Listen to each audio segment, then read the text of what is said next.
Hi everyone, எல்லாம் எப்படி இருக்கீங்க? நல்லா இருக்கீங்களா? என்ன நைட்டு வீடியோ போடுறேன்னு பார்க்குறீங்களா?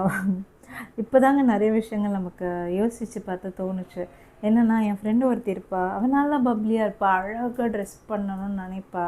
ஆனால் அவளை மாடர்ன் ட்ரெஸ் போட்டால் நல்லா இல்லடி, அது போடாத அப்படின்னு சொல்லி சொல்லி அவள் கடைசியில் அந்த ட்ரெஸ்ஸை போடவே இல்லை. இனிமேல் ஒரு பர்டிகுலர் கலர் போட்டால் அவங்களுக்கு நல்லா இல்லை அப்படின்னு சொல்லும்போது அந்த நெகட்டிவ் கமெண்ட்ஸில் என்னென்னா ஈஸியாக நமக்குள்ளே அப்சர்வ் ஆகி அதை நம்ம கடைசி வரைக்கும் செய்யாமலே போயிடுவோம்.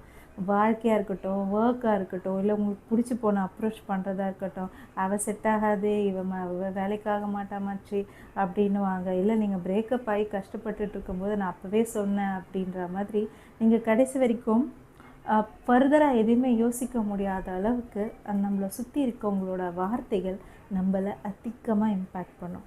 இப்போது தூங்க போகிறதுக்கு முன்னாடி ஒரே ஒரு கொஸ்டின் உங்களை பார்த்து நல்லா கேட்டுக்கோங்க. உலகத்திலே மிக சிறந்த பணக்காரன் யார் தெரியுமா? எல்லாருக்கும் ஒரு பணக்காரனாக இருக்கணும்னு ஆசை, கரெக்டாக? யார் தெரியுமாங்க உண்மையான பணக்காரன்?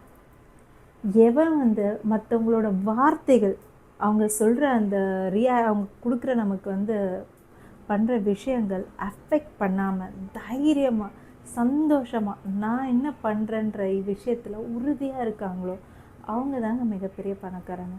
யார் தெரியுமா ரொம்ப ஏழை?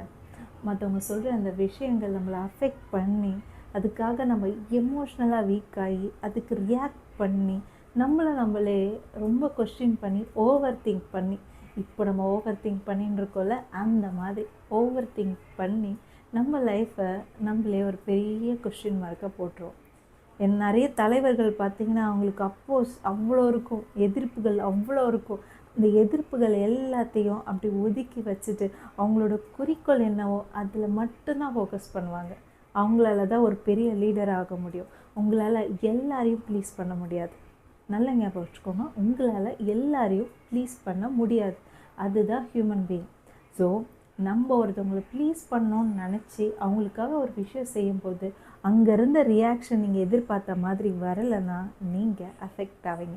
ஸோ உங்களை மற்ற உங்களுக்கு பிடிச்ச பொண்ணையோ சரி, உங்களுக்கு பிடிச்ச பையனையோ சரி ப்ளீஸ் பண்ணுறேன்னு அவங்க பின்னாடி போய் உங்கள் டைமை வேஸ்ட் பண்ணுறதை விட நல்லா காலரை தூக்கி கெத்தாக அப்படியே சந்தோஷமாக நான் தாண்டா என் காட்டுக்கு ராஜா, நான் தாண்டா ராணி அப்படின்னு சொல்லி நல்ல திமிராகவே சந்தோஷமாகவே நிம்மதியாகவே படுத்து தூங்குங்க. நெக்ஸ்ட்டு இதே மாதிரி ஒரு நல்ல வீடியோவோட பார்க்கலாம். பாய்.